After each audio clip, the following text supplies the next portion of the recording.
Terima kasih untuk Anda yang masih bergabung bersama dengan kami dan di segmen ini kita akan review bagaimana jalannya perdagangan di sepanjang hari ini pemirsa. Dan lagi-lagi kami ingatkan kembali Anda masih bisa berpartisipasi di WhatsApp interaktif kami di 0812 di 8788 di 3723 seperti yang tertera di layar televisi Anda nantinya. Dan saat ini kami sudah terhubung melalui Zoom bersama dengan Bapak Ahmad Yakie yang merupakan Head Online Trading and Technical BCA Sekuritas. Kita akan langsung sapa saja. Pak Yakie, selamat sore, apa kabar Pak? Selamat sore Mas Dev, baik Mas Dev. Terima kasih Pak Yakie sudah meluangkan waktu di Idea Channel. Tampaknya hari ini Dekar Saham Gabungan masih melanjutkan penguatan dan mencoba mendekati ke level 7.200-an Pak Yakie. Beberapa menit jelang penutupan juga mencoba untuk mendekati level tertingginya kembali di sepanjang perdagangan hari ini. Analisis Anda, lanjutan penguatan IHSG di sepanjang hari ini Pak Yakie. Ya, sentimen kenaikan suku bunga BI 25 basis point seperti menjadi katalis positif ya untuk IHSG. Karena kita lihat pergerakannya cenderung penguatannya cukup besar ya di sesi 2. Jadi dan sampai akhir closing market. Jadi memang banking sektor menjadi motor utama untuk di sesi 2 ini dari BCA dan BRI yang rebound ke 5250 walaupun masih tutup di zona merah, dan dari sektor lain teknologi ada Buka dan Gotoh juga yang masih naik di hari ini ya, plus Bumi yang naik cukup signifikan di atas 107. Jadi menarik sih, cuman lebih dominannya karena memang sesi 2 ada kenaikan BI rate 25 basis point sih. Baik, bagaimana Anda melihat dari posisi sentimen BI rate ini, Pak Yakie? Apakah memang lebih besar dampak positifnya atau justru sebaliknya, Pak? Sebenarnya positif negatif ya. Positif mungkin bukan untuk sektor yang memang tidak sensitif terhadap suku bunga seperti banking ya. Justru banking kan ketika kenaikan suku bunga justru menjadi trigger positif untuk kinerjanya, karena potensi untuk NIM-nya potensi perbankan untuk menaikkan NIM-nya itu masih cukup besar ya. Karena biasanya kan ketika suku bunga naik, lending rate naik duluan tapi saving rate-nya belum ya. Jadi pasti ada potensi seperti di situ, itu minimalnya di situ, dan kinerja juga harusnya lebih baik lagi karena memang likuiditasnya mungkin masih lebih terjaga lagi. Cuman mungkin di sisi lain yang sensitif terhadap suku bunga seperti telco dan pertambangan juga nggak begitu bagus karena otomatis tingkat beban utang mereka akan lebih tinggi lagi sih. Baik, analisis dari perbankan big cap seperti apa? Tampaknya hari ini tidak serempak, begitu juga di perdagangan hari sebelumnya. BMRI dan BBCA hari ini masih melaju cukup kencang, Pak. Bagaimana analisis Anda? Mungkin kita langsung ke BBCA terlebih dahulu yang sudah merilis kinerja mereka di kuartal pertama di 2024, Pak. Posisi saat ini menguat 2,31% di 9950 untuk BBCA. Iya. Kalau saya, kebetulan dari kami udah rekomendasi baik untuk sejak kemarin ya, sebenarnya mereka rilis laporan keuangan sejak di 9.500-an. Jadi memang untuk hari ini dan esok cenderung untuk profit taking ya, jika BCA gagal break di atas 10.000 sampai 10.175. Jadi besok bisa diperhatikan, karena memang volume hari ini juga lebih rendah dari kemarin, sudah di atas moving average 20, jadi trennya harusnya masih cenderung bullish, cuman memang agak round profit taking jika gagal break di atas 9950 sampai 10175 BBCA-nya. Baik, tidak hanya BBCA, Pak Yakie, BMRI hari ini juga memberikan kontribusi yang cukup besar, Pak, di mana BMRI menguat di atas 3%, rilis kinerja belum dilakukan, penutupan hari ini di 7.050, sudah balik lagi ke level di atas 7.000-an. Sinyal apa secara teknikal yang bisa disampaikan untuk BMRI dengan pencapaiannya hari ini? Harusnya BMRI kalau dengan penguatan hari ini ada potensi besok masih berlanjut. Walaupun memang volumenya juga nggak terlalu besar dibandingkan 2 hari sebelumnya, cuman masih optimis kalau besok Mandiri bisa break di atas 7.050. Potensi penguatan lanjutan untuk Mandiri masih terlihat ya, dengan resistance terdekat di area 72 sampai 7275. Kalau bisa break di atas 7275, harusnya Mandiri bisa lanjut lagi penguatannya sampai 7.500-an. Baik, dari BMRI kita bergeser ke BBRI, Pak. Dalam 2 hari terakhir, BBRI lebih cenderung tertekan. Hari ini intraday BBRI sempat berada di zona hijau dan masih sama-sama menunggu rilis kinerja. Ada kaitannya tidak, Pak, kekhawatiran dari rilis kinerja, kemudian juga atau pelemahan BBRI lebih ke arah posisi teknikal saja sampai sejauh ini? Secara fundamental sebenarnya nggak ada yang jelek ya kalau saya melihat, karena memang kalau kita lihat beberapa berita terakhir, BRI sebagai holding dari Ultra Mikro, pegadainya sendiri udah udah kasih indikasi jika kinerja di first quarter 2024 ini cukup bagus, bahkan impresif. Jadi harusnya ini berimpact kepada BRI juga ya. Jadi saya lebih melihat ini technically ya, karena memang kalau kita pergerakan BRI sejak Desember 2023 sampai hari ini, ada potensi untuk membentuk head and shoulder dengan kondisi 3 hari terakhir itu ada potensi untuk membentuk support untuk membentuk bahu sebelah kanan dengan target terdekat itu di area 5.600 sampai 5.675. Jadi dengan bertahan di atas 5.075 sampai 5.150 sebenarnya potensi baik untuk BBRI cukup bagus sih. Oke.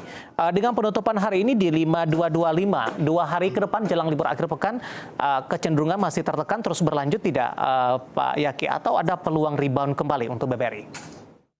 Lihat volume hari ini saya cenderung melihat besok ada potensi untuk rebound 2 hari terakhir dengan resistance terdekat di 5.475, resistance atasnya di 56 sampai 5.675. Baik, penutupan hari ini di 5.225 melemah di 1,42%. Secara fundamental tadi memang diakui BBRI memiliki fundamental yang kuat. Namun lagi-lagi kita sama-sama nantikan untuk rilis kinerja dan kemudian rekomendasi secara teknikal tadi. Kinerja baik belum tentu diapresiasi karena kadang-kadang ada beberapa kinerja yang tidak sesuai dengan harapan dari pelaku pasar. Pak Yaki, kita beralih ke sektor teknologi, Pak, yang hari ini menjadi penopang indeks harga saham gabungan terutama di sepanjang sesi pertama dan tampaknya juga mengikuti dari posisi bursa global. Ada Goto, kemudian juga ada Buka, kompak naik signifikan. Saya mau ke Goto terlebih dahulu, Pak. Analisis Anda, penguatan yang terjadi, informasi yang berkembang, Goto juga akan merilis kinerja mereka kalau tidak salah di 29 April di 2024 ini, Pak Yaki. Ya, kalau lihat secara teknikal sebenarnya Goto menarik ya. Kalau lihat pergerakan sejak November 2023 ada MACD-nya cenderung divergen ya dengan kecenderungan bullish. Jadi harusnya kalau Goto besok bisa break di atas 65 sampai 66, potensi penguatan Goto untuk kembali ke level 70 sampai 74 cukup besar ya. Jadi besok memang pelaku pasar harus memperhatikan di area 65 66. Kalau Gotonya belum kuat round untuk profit taking, cuman kalau bisa break di atas 65 66 potensi untuk Goto lanjutkan penguatan cukup besar untuk balik ke atas 74 terdekatnya. Kalau masih kuat potensi balik ke area 80 sampai 85. Baik, ketika Bank Indonesia kembali menaikkan suku bunga acuan 25 basis point akan memberikan dampak tidak kepada sektor teknologi termasuk Goto, atau sentimen tersebut cukup diabaikan karena dari posisi teknikal ruang penguatan Goto lebih tinggi lagi masih cukup terbuka lebar, Pak Yaki? Ya, secara bisnis iya pasti kenaikan BI rate pasti akan berdampak kepada beban utang yang akan ditanggung oleh Goto. Cuman mungkin kan ini lebih ke dampak mid to long term ya, karena itu lebih ke beban finansialnya. Cuman kalau secara technically dengan MACD bullish divergent dan potensi pattern yang terlihat itu seperti falling wedge, harusnya cenderung kalau Goto bisa break di atas 6566, potensi bullishnya lebih mungkin terjadi ya. Baik. Terakhir singkat saja untuk Buka, Pak, sebelum kita update penutupan sesi kedua, 5,98% penguatannya dan Buka tampaknya juga bangkit dari level terendah di sepanjang sejarahnya. Analisis Anda, singkat saja Pak Yaki. Buka trennya masih cukup bearish, kecuali besok bisa break di atas 124, ada potensi balik ke 130, 134. Cuman secara umum overall Buka masih cenderung bearish ya. Oke, penutupan hari ini di 124 menguat di 5,98% dan lagi-lagi keputusan investasi tetap ada di tangan pemirsa IDX Channel. Pak Yaki, kita hold terlebih dahulu, Pak. Saya akan coba sampaikan update penutupan pergerakan indeks harga saham gabungan di sesi kedua hari ini. Dan pemirsa, indeks harga saham gabungan mengalami penguatan yang cukup signifikan atau masih tetap bertahan di zona hijau di penutupan sesi kedua, ditutup menguat di 0,90%, tepatnya di 7.174,533.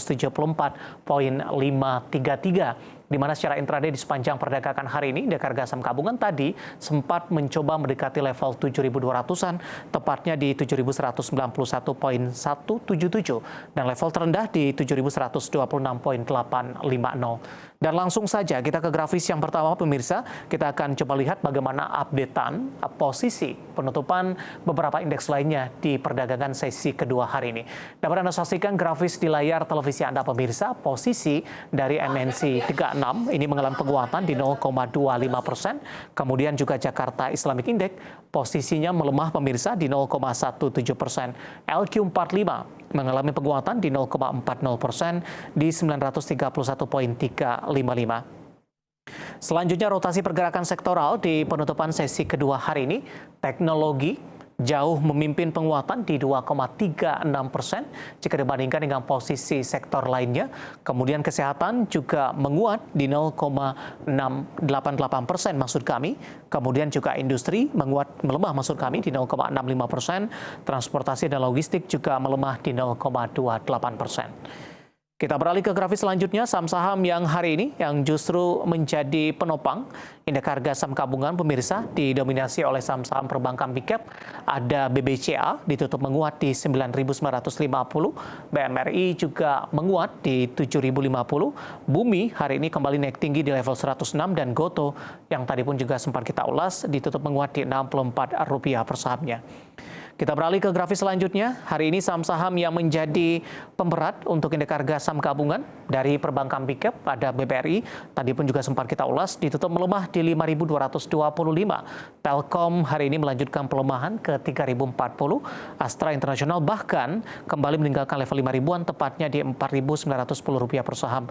Adaro juga tertekan di Rp2.680 per sahamnya. Updatean penutupan sesi kedua dan semoga bisa menjadi referensi untuk Anda terutama dalam menghadapi perdagangan di keesokan harinya.